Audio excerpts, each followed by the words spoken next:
നമസ്കാരം. Raf talks ഫുട്ബോളിലേക്ക് ഏവർക്കും സ്വാഗതം. ഇന്ന് സൗദി അറേബ്യൻ ലീഗിൽ നടക്കുന്ന മത്സരത്തിൽ വമ്പന്മാരായ അൽ നസർ കളത്തിലേക്ക് ഇറങ്ങുന്നുണ്ട്. അൽ താവൂനാണ് അൽ നസറിന്റെ എതിരാളികൾ. ഇന്ന് രാത്രി ഇന്ത്യൻ സമയം 11:30 ഈ മത്സരം നടക്കുക. എതിരാളികളുടെ മൈതാനത്ത് വെച്ചുകൊണ്ടാണ് ക്രിസ്ത്യാനോ റൊണാൾഡോയും സംഘവും ഈ മത്സരം കളിക്കുക. നിലവിൽ തുടർച്ചയായി മത്സരങ്ങൾ അൽ നസറിന് കളിക്കേണ്ടി വരുന്നുണ്ട്. ഇതിനോടകം തന്നെ ഈ മാസം 6 മത്സരങ്ങൾ അവർ കളിച്ചു കഴിഞ്ഞു. അതിനു പുറമെയാണ് ഇന്നത്തെ മത്സരം കൂടി നടക്കാനുള്ളത്. അതുകൊണ്ട് തന്നെ താരങ്ങൾക്കെല്ലാവർക്കും ഇപ്പോൾ വിശ്രമം ആവശ്യമാണ്. ഇത് നൽകാൻ ക്ലബിന്റെ പരിശീലകനായ ലൂയിസ് കാസ്ട്രോ തീരുമാനിച്ചിട്ടുണ്ട്. 15 ദിവസം അൽ നസർ താരങ്ങൾക്ക് അവധി നൽകും എന്നാണ് റിപ്പോർട്ടുകൾ. സൗദി അറേബ്യൻ മാധ്യമങ്ങൾ തന്നെയാണ് ഇക്കാര്യം റിപ്പോർട്ട് ചെയ്തിട്ടുള്ളത്. അൽ നസറിന് വേണ്ടി ഇനി ഒരു ഒഫീഷ്യൽ മത്സരം കളിക്കാനുള്ളത് ഫെബ്രുവരി 12 മാത്രമാണ്.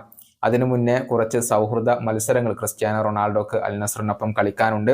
സൂപ്പർ താരം ലയണൽ മെസ്സിയുടെ ക്ലബ്ബായ ഇന്റർ മയാമിക്കെതിരെ അൽ നസർ ജനുവരിയിൽ ഒരു സൗഹൃദ മത്സരം കളിക്കുന്നുണ്ട്. അതിനു മുന്നോടിയായിട്ടാണ് ഈ ഒരു വിശ്രമം അൽ നസർ താരങ്ങൾക്ക് ഇപ്പോൾ പരിശീലകൻ അനുവദിക്കുക.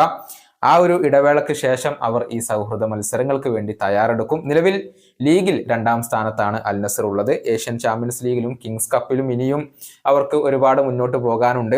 വളരെ നിർണായകമായ മത്സരങ്ങളാണ് ക്രിസ്ത്യാനോ റൊണാൾഡോയെയും സംഘത്തെയും ഇപ്പോൾ കാത്തിരിക്കുന്നത്. ഈ വർഷം നടത്തിയതുപോലെയുള്ള ഒരു ഉജ്ജ്വല പ്രകടനം അടുത്ത വർഷം ക്രിസ്ത്യാനോ റൊണാൾഡോ നടത്തും എന്ന് തന്നെയാണ് ആരാധകർ പ്രതീക്ഷിക്കുന്നത്. 53 ഗോളുകൾ നേടിയ ക്രിസ്ത്യാനോ റൊണാൾഡോ തന്നെയാണ് ഈ കലണ്ടർ വർഷത്തിൽ ഏറ്റവും കൂടുതൽ ഗോളുകൾ നേടിയ താരം. ഈ വീഡിയോയുടെ അവസാനിപ്പിക്കുന്നു. വീണ്ടും കാണാം.